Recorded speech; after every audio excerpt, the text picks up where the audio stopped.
welcome back to the Citizen channel. You're all staying safe and well. I'm going to take you back in time today, guys. Even I was in shorts when this was going on. Well, my mum was going to buy me shorts for high school at the time, but I said no, I don't wear shorts at high school. And thankfully, I got long pants. And of course, first day of high school at Parswood High, there's about 5 lads who did have shorts on, and they got a bit of a ribbon. So I was glad I had my way, that's for sure. Anyway, we're going back to 1971. Yes, so happy days. City versus Chelsea, the FA Cup years. I'm going to have a look at game back in 1971, which was at the time the biggest game of the round in the FA Cup.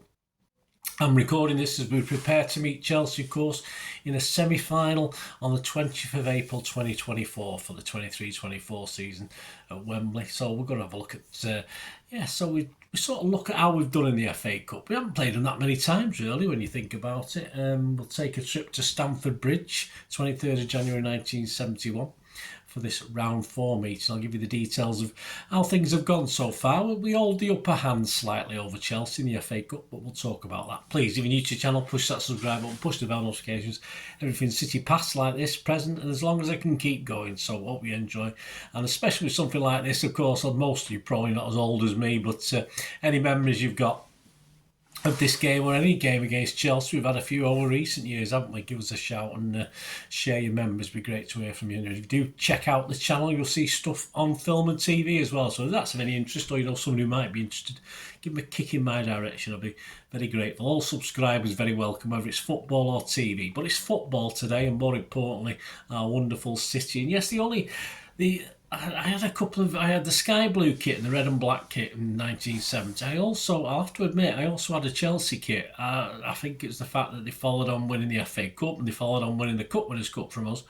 I didn't actually have a replica Chelsea kit, but we weren't so uptight in those days. We'd wear other kits. I certainly wouldn't wear a United kit, but we would wear other clubs' kits apart from United. So that was just a normal thing back in the late 60s, early 70s. In total, City have met Chelsea in the FA Cup 8 times. No draws. They've always had a result. We played them 4 times at home, 2 away and 2 at Wembley Stadium, of course. Our record for the 8 recorded games is 1-5, lost 3. So we're all right. We're ahead. Scored 14 and let 9 in. So let's have a look back at this.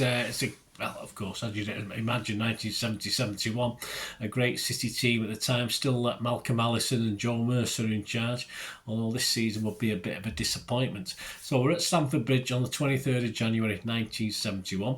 Chelsea, as I said there, were actually the holders of the Cup at that point, having won it in season 69-70. Of course, we'd won it the season before, 68-69, and the tie, as I said, by the media was looked upon as the match of the round.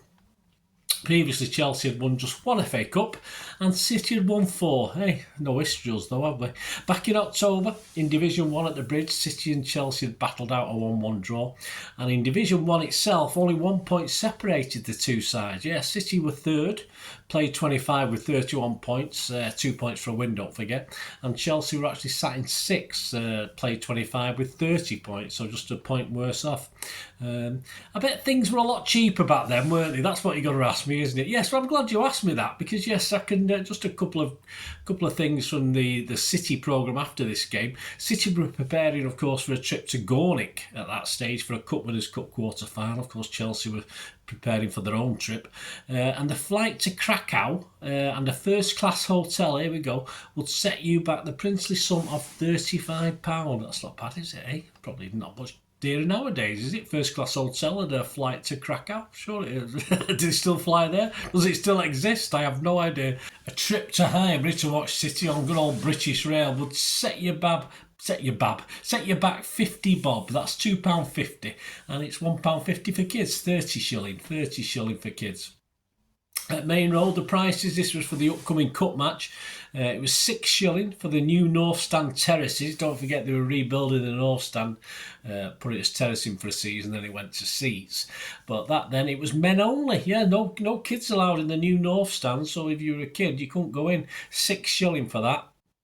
The Kippax was 7 bob, 35p in today's money. 6 shilling was 30p, of course.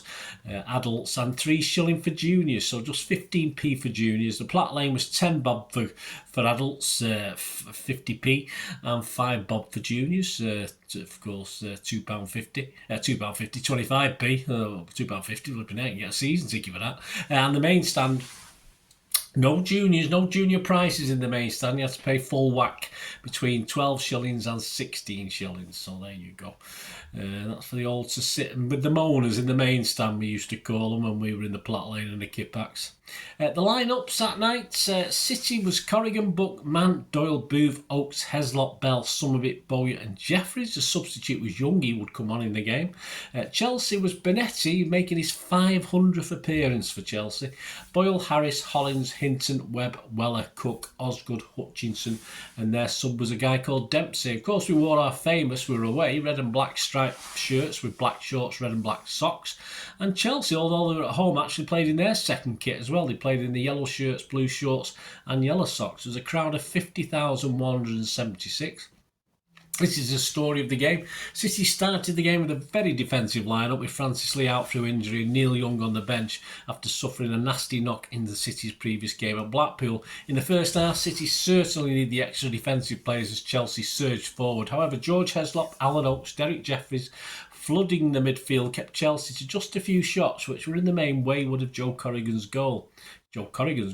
Despite this, City began to take control of the game, dominating that midfield area, and Chelsea were eventually glad to get in at half-time on level terms. Mike Summerby sadly had limped off at half-time and was replaced by Neil Young. At the start of the second, Corrigan made an outstanding save, tipping a great Houseman shot over the bar. It was then that Colin Bell, playing in what would now be called the false number 9 position, took the game by the scruff of the neck. Torrential rain was beating down, a long clearance was headed on by Ian Bowyer into the path of Bell on the edge of the area. He surged past the Chelsea defence and with the outside of his foot scored from the angle of the 6-yard box. Just 3 minutes later, the second goal again started with a header from Bowyer to Bell, but this time Colin was a good 35 yards from goal. A tackle came in and the ball spun out to Neil Young on the left wing. He hit a first-time cross. Bella continued a lung-busting run, Nijinsky, into the box and smashed the ball into the roof of the net from just 7 yards. A quarter of an hour before the final whistle, the final goal started with some skillful interplay between Mike Doyle and Derek Jeffries. Doyle fed Bell on the edge of the box. He cracked in a low shot that Peter Benetti, the cat they used to call him because he gave his defence kittens, I don't think that was the reason, parried out into a melee of players. Jeffries got to the ball first and his shot was blocked from 10 yards, but from the rebound a second attempt by Jeffries was deflected into the path of Bowyer, who couldn't miss from 6 yards out despite Benetti getting his hands to the ball. It got worse for Chelsea after that, well, as in repercussions, because star striker Peter Osgood actually limped off at the final whistle and wouldn't play again for 8 weeks. What Joe Mercer said after the game, he said, "I believe our win at Chelsea was the best win of the round, but both Malcolm and I believe we can reach a higher standard yet. I was delighted by the way we played, particularly in midfield at Chelsea, but in the end we got the upper hand with a touch or two of our individual ability, and you cannot legislate for that all the time, I'm sorry to say. I think the Chelsea game marked another stage of City's development to defend." Yes, we were injury struck in that season very, very badly. In the papers on the Monday, some of the headlines from some of the journalists. James Lawton from the Daily Express said, "Joe Mercer smiled endlessly crookedly. George Heslop gave his shoulders a swinging uplift, and Colin Bell, as always, was cool with that little distance that comes when you know you have done something special." All three glowed with the rarest satisfaction in football, the satisfaction that comes when you have made a perfect, passionate marriage of men and tactics.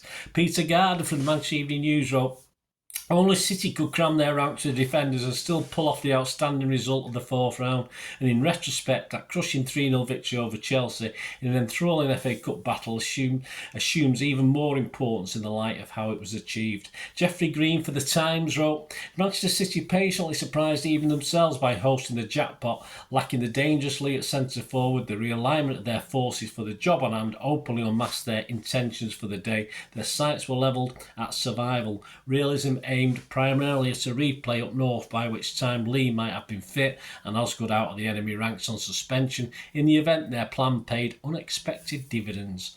Brian James from the Daily Mail said, "This was a superbly controlled victory achieved by a wonderfully composed team. The programme suggested with the drafting in of Heslop and Jeffries they would go for safety and a replay. Their play argued forcibly they had a higher ambition. With Heslop and Booth doing a stern job on Chelsea's tall attackers, Oakes and Doyle felt themselves comfortably free to roam and experiment."